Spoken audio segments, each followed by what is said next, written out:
When my phone rang at 2:17 a.m., I thought my brother was calling to cry with me. Instead, he said 6 words that cut deeper than my mother's death. Mom died last night. I took everything. No goodbye. No pause. No mercy. I didn't scream. I didn't beg. I smiled, because he had no idea what my mother told me before she died. My name is Rowan Hale. I was the sister who was pushed out years ago, the one they called too emotional, too much. I learned to live without family dinners, without holidays, without being asked how I was. Still, when the call came, my heart broke the same. Caleb's voice was flat, like he was reading a receipt. He didn't say he was sorry. He didn't ask if I was okay. He went straight to what he wanted me to know. The house was his, the money was his, our mother's things were already handled. Then he added, calm and sharp, "Don't come back." I stood in my kitchen, phone pressed to my ear, listening to the silence after he hung up. Grief hit first, heavy and sudden. My chest felt hollow. But beneath it, something else rose. Not anger. Not hope. Something steady. I thought of my last visit with Mom. Of the way she held my hand too long. Of the quiet things she said when she was afraid. I understood then what Caleb didn't. My smile wasn't happiness. It was certainty. Growing up, everyone trusted my brother. Caleb was the kind of son people praised without thinking. He was calm, polite, always on time. Teachers liked him. Neighbors asked him for help. Relatives said our parents were lucky to have him. In every room, he knew how to sound responsible. I was the opposite. I felt things too deeply. I spoke when something felt wrong. When I cried, they said I was dramatic. When I argued, they called me difficult. Little by little, the family learned to listen to him and correct me. After our father died, everything changed. Mom was lost, quiet, unsure of herself. Caleb stepped in without asking. He offered to handle things. At first, it looked kind. He paid bills, set up appointments, managed paperwork. People told me how good he was to her. I wanted to believe it, but the house began to feel smaller. Decisions were made before Mom could speak. If she questioned him, he reminded her how tired she was, how confusing things had become. When I pushed back, Caleb told me I was overreacting, that I didn't understand adult responsibilities. Our final fight was loud and ugly. He said I was causing stress. I said he was taking control. Mom stayed silent. I left soon after, telling myself space was better than constant tension. From the outside, Caleb looked like a devoted son. Inside our family, something was closing in. And I didn't see how trapped my mother had become until it was too late. I almost didn't go that day. Work was busy, and part of me was still hurt from how I had left. But something in my chest kept pulling me home. So I drove for hours and knocked on the door without calling first. Mom looked surprised when she saw me. She smiled, but it didn't reach her eyes. Our first minutes together were awkward. We talked about small things, weather, my job, the house. Caleb wasn't there. The silence felt heavy. In the kitchen, while the kettle warmed, her hands began to shake. She leaned closer and lowered her voice, as if the walls could hear. "Rowan," she said, "I need to tell you something." She wasn't afraid of Caleb hurting her. She was afraid of losing herself. She told me papers had gone missing. Bank letters looked different. She said numbers didn't make sense anymore. I ask him questions, and he says I'm confused, she whispered. But I'm not. My stomach tightened. I asked why she hadn't told anyone. She looked at the floor. Because if I fight him, he'll take everything from me. And from you. Then she said the words I can never forget. I had to protect you, even if he hates me for it. I wanted to push her, to demand details, to confront my brother. But her eyes were tired, scared, and full of something final. She asked me not to say anything. Not yet. When I left, the house felt colder. I sat in my car for a long time, trying to understand what she meant. I didn't know then that this quiet confession would become the reason everything would change. After that visit, Mom called me late at night a few times. She spoke softly, like she was afraid of being overheard. That was when she explained what she had done. Not in one long story, but in careful pieces. She told me she had changed her will. She didn't trust the old one anymore. She said some of her papers had been handled, without her knowing, so she went to a lawyer on her own. Quietly, she named one witness Caleb did not know. Then she did one more thing that made my chest tighten. She opened a small safety deposit box and put copies there. "I'm not trying to punish him," she said. "I just need the truth to exist somewhere." I asked her why she didn't tell Caleb. Her voice broke. She said if he found out, he would turn everyone against her. He would say she was sick, confused, not thinking clearly. He would take control of everything while she was still alive. "I don't want to spend my last days fighting my own son," she whispered. She made me promise something hard. I had to promise not to confront him, not to warn him, not to challenge him while she was still here. She said protection sometimes looks like silence. At the time, part of me doubted her fear. I thought maybe she was imagining things. Maybe I wanted to believe my brother could not be that cold. Then came the phone call. 6 words. No kindness. No grief. Just ownership. In that moment, I understood. My mother had not been afraid without reason. She had seen what I was only just beginning to face. I went back anyway. I didn't tell Caleb. I didn't ask for permission. I just drove until the familiar streets appeared, until the house I grew up in stood in front of me. The door was unlocked, but the place felt like someone else already lived there. Furniture had been moved. Photos were gone from the walls. Mom's favorite chair was missing. Even the smell was different. It no longer felt like home. It felt claimed. Caleb walked in from the back room when he heard me. He didn't look surprised.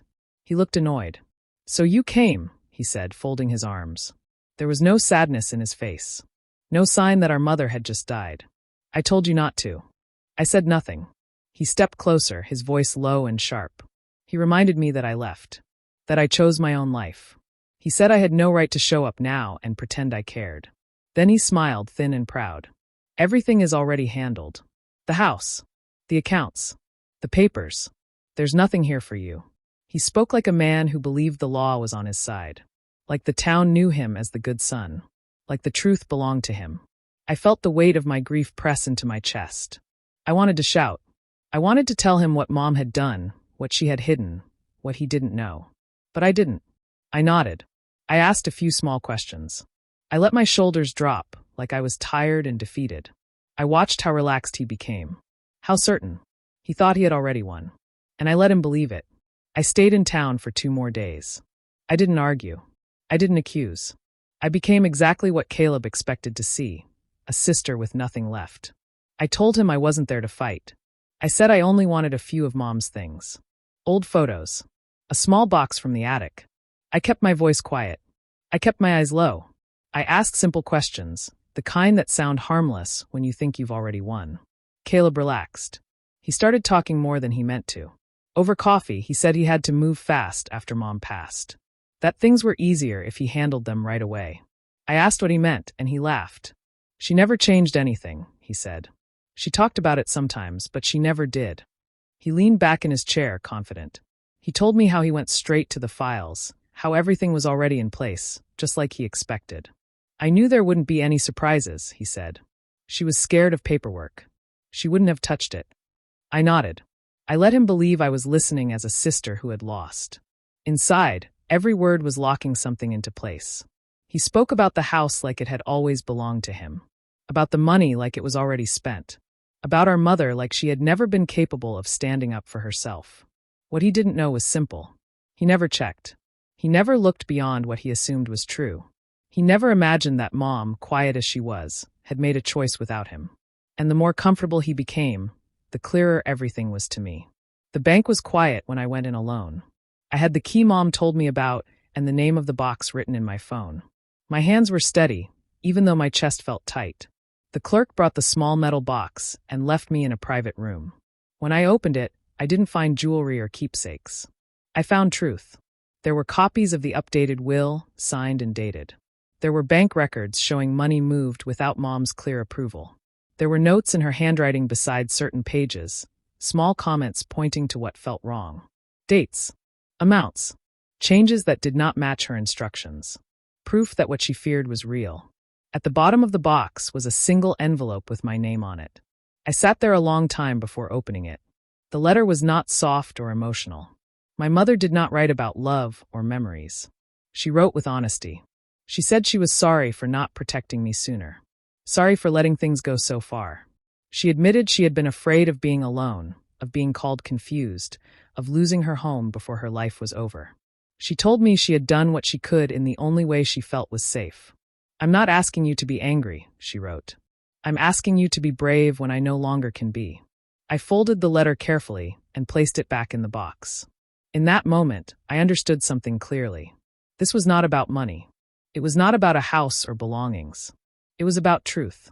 It was about holding someone accountable when they believed no one ever would. And I was no longer willing to stay silent. The lawyer's office was quiet and bright, the kind of place where voices echo and every movement feels important. Caleb walked in first, calm and sure of himself. He nodded at the lawyer like this meeting was just a formality. When he saw me, his mouth tightened, but he still looked relaxed. I sat across from him with my hands folded. I said nothing. The lawyer began with the usual words about loss and procedure. Caleb barely listened. He leaned back in his chair, arms crossed, waiting for everything to be confirmed as his. Then the tone in the room changed. The lawyer cleared his throat and mentioned an updated will. He looked down at his papers again, slower this time. Caleb straightened in his seat. His eyes narrowed. Page by page, the truth unfolded. The house was not his. The main accounts were not his. Certain items he had already claimed were no longer listed under his name. The lawyer's voice was firm, careful, and final. Each sentence took something away that Caleb had already counted as his. Caleb interrupted once, then again. He said there had to be a mistake. He said our mother never changed anything. The lawyer didn't argue. He simply pointed to signatures, dates, and witnesses. I watched my brother's face change. Confidence turned to confusion. Confusion to anger. His hands began to shake on the arm of the chair. I did not smile. I did not speak. I just sat there as the story he told himself fell apart. For the first time, Caleb had no control over the room. And everyone could see it. The meeting did not end with the will. Once the lawyer saw the documents I brought, the room grew even quieter. Bank records were placed on the table. Copies of forms appeared beside them. Pages with dates, signatures, and small changes that did not match my mother's instructions. Caleb leaned forward, talking fast. He said it was all a misunderstanding. He said Mom must have been confused. He said he was only trying to help. Each sentence sounded practiced, like something he had prepared for years without ever thinking he would need it. But the papers did not argue. The lawyer pointed to withdrawals made without clear approval, to files that had been altered, to notes written by my mother and confirmed by a witness Caleb did not know existed. One by one, his explanations fell apart. People in the room began to look at him differently. Not as the reliable son, not as the man who handled everything, but as someone who had quietly taken what was never meant to be his. For the first time, Caleb had no story left that could save him. I finally spoke. I did not raise my voice. I did not list every hurt from the past. I simply said the truth. That our mother had been afraid. That she had tried to protect herself and me without turning her last days into a battle. That this was not revenge. It was responsibility. Caleb stared at me like he did not recognize me. But I was done being silent. What mattered now was not what he believed about himself. It was what the truth proved. The house was quiet when it was finally mine again. No voices. No arguments. No footsteps moving things that did not belong to them. I sat on the living room floor, where my mother used to fold laundry, and watched the late light come through the window. I did not feel victory. I did not feel proud. I felt the weight of everything that had happened. I thought about how long I had stayed silent. How many times I told myself it was easier to walk away than to face what was wrong. I understood now that silence has a cost. It lets other people decide what is true. It lets control grow quietly, until it feels normal. I also thought about my mother. About the fear she carried alone. About the strength it took for her to act without being seen, without being praised. She did not fight loudly. She protected quietly. She chose truth over comfort, even when it meant her own son might hate her for it. I walked through each room slowly. Nothing felt like a prize. Everything felt like responsibility. Caleb was no longer here. His name was no longer tied to what he once claimed. But more than losing money or a house, he lost something deeper. He lost the story he told himself about who he was. He believed he was the good son, the responsible one, the man who deserved everything. When the truth came, there was nothing left for him to hide behind. I did not come home to celebrate. I came home to understand. What I inherited was not just what my mother owned. I inherited her courage. And I will not waste it by staying silent again. If this story moved you, remember. Always protect yourself legally and never ignore quiet warning signs. Check important documents, understand your rights, and trust facts over appearances. Like and subscribe for real-life stories that teach strength, awareness, and how truth can quietly change everything.